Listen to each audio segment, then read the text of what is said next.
Okay, I don't usually do this. In fact, I think I've never done this before um, on this channel or on my older channel. Uh, but I somehow feel the need to to do it now. And the reason I refrain from doing it is it seems like uh, a hopeless gesture in some ways. Um, because it's sort of like saying, "Come on, guys, did you see that? Did you see that? Didn't you see that back there? Didn't that make any difference to you? Didn't that uh, rock your world at all? Did did you? Oh, okay. Guess not. That's been my that's been my general experience. So my general experience has taught me that, generally speaking, even if something really grabs you and you think this is really important and really significant and really ought to be noticed, if people aren't you know aren't if their heads aren't snapping back the way you think they should be, well, I mean, that's the breaks. You can't control the way people respond to things. But I'm going to do it in this one case. I'm going to make an exception in this one case, just because I just can't get over it. I can't get over the story that I covered the day before yesterday, I think it was. The story about the weekend, or not weekend warrior. What was it called? The Warrior Games. The Warrior Games. This event that was being put on by the Department of Defense / the Pentagon, and was taking place at Walt Disney World in Orlando, Florida. And during this event, just to reiterate what I said the other day, just in this futile effort of mine to say, did you see that? Did you see that? I mean, but here's what I just want to point out one more time. So at this event, in which these I guess soldier / athletes were flown in to take part in this thing. I don't even know exactly what it is. I guess they participate in events, but it's seems generally to be meant to gin up support for the military-industrial complex. I mean, it's sponsored by the Pentagon. It's sponsored by the Department of Defense. So they fly these athletes in, or these veteran athletes. They're veterans, and I guess they participate in different events. And they brought in a bunch of people from Ukraine who were vets, who'd seen action. And they gave an award to one guy who had a Nazi tattoo on his elbow. The black sun? Just imagine I got the black sun on my elbow, right? That's what this guy has. There are pictures of him with that tattoo.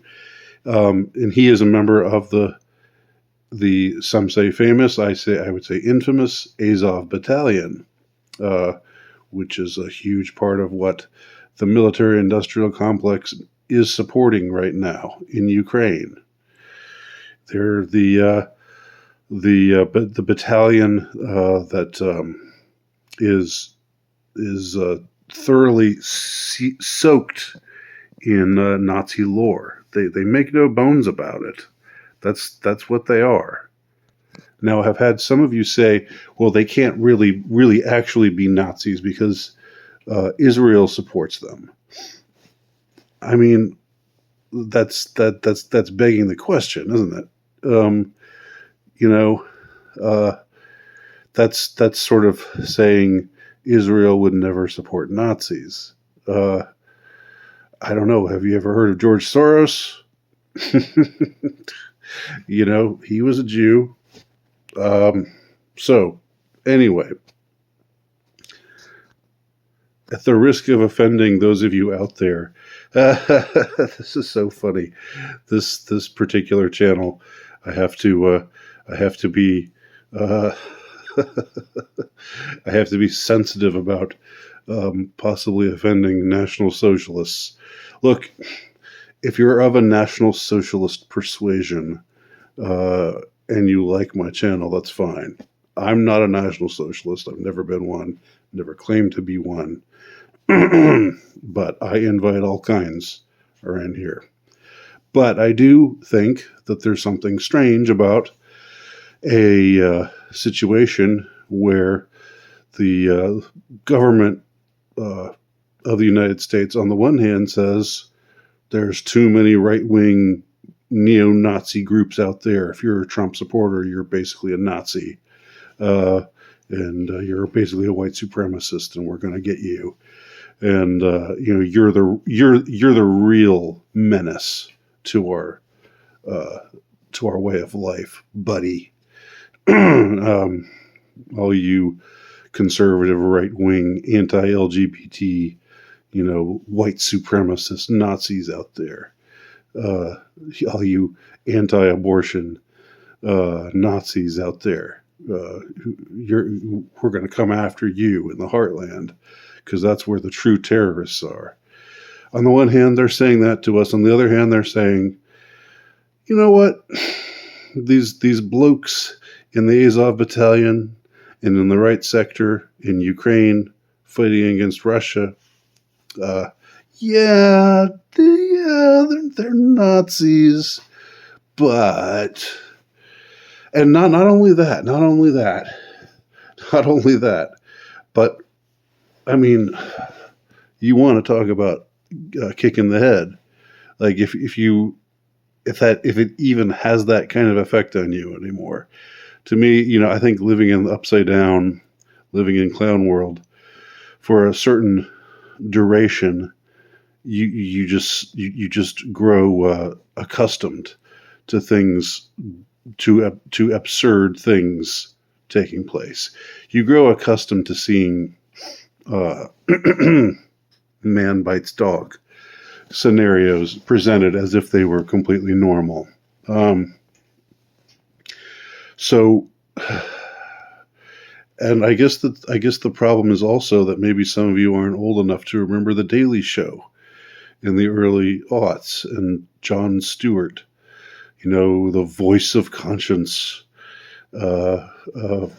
speaking out against the Iraq War. Jon Stewart, whose name is actually John Leibowitz.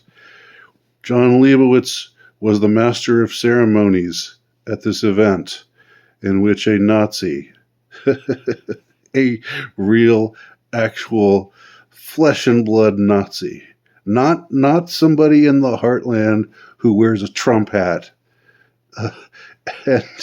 and thinks there's too many illegals coming across the border.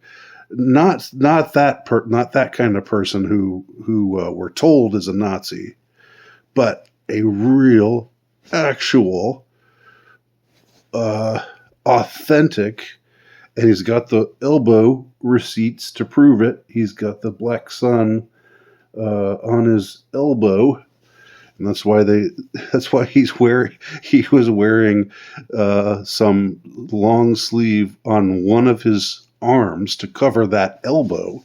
There's no way they didn't know. There's no way the Department of Defense didn't know. There's no way Disney World didn't know. There's no way Leibowitz didn't know. And I just don't think we should just be accustomed to this. I don't think we should just be all like, oh yeah, well, Jon Stewart Leibowitz, the man who was the voice of conscience against American intervention in Iraq. Now he's the Now he's representing the Pentagon. For real, representing the Pentagon. The Pentagon, the Department of Defense, you know, the ones who were behind all the stuff that he was supposedly against. Now he's their guy. He's their guy. And he's introducing and then bringing on and leading a cheer for and shaking hands with this guy. I can't remember his name. You can go back to my video from the other day. Who is a Nazi, an authentic National Socialist, fighting for the Azov Battalion in Ukraine. And nobody cares, and everybody shrugs, and you know, I mean, I just wanted, just this once, I'm gonna say, go back and look at that again. You know, this is not normal. This is not what we should be getting accustomed to. We should not allow ourselves to live in the upside down without remarking that things have turned upside down, and that somebody's doing the turning. Somebody has turned our world upside down, and we need to turn it back right side up again. But then again, I don't know.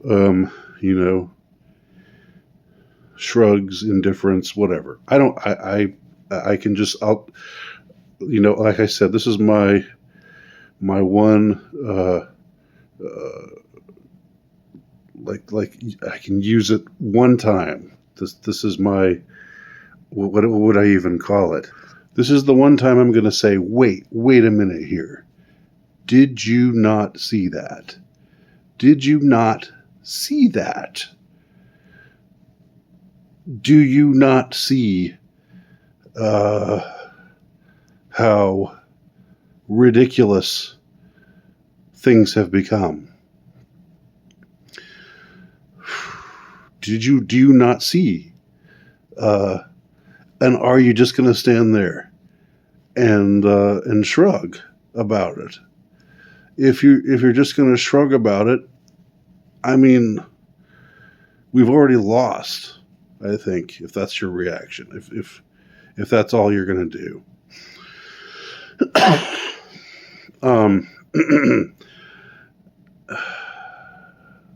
So that's it. That's all I've got to say. And this is the only time you'll see me do this. This is the only time you're going to see me say, wait. I want to make sure that you guys really saw what I just showed you. This is the only time I'm going to do this. I promise I won't do it again. I've decided this is the occasion which really calls for it. So there you go. Sorry if this has been tedious for anybody, but then again, I'm not sorry, because if you didn't react to that last story with, what the fuck is this?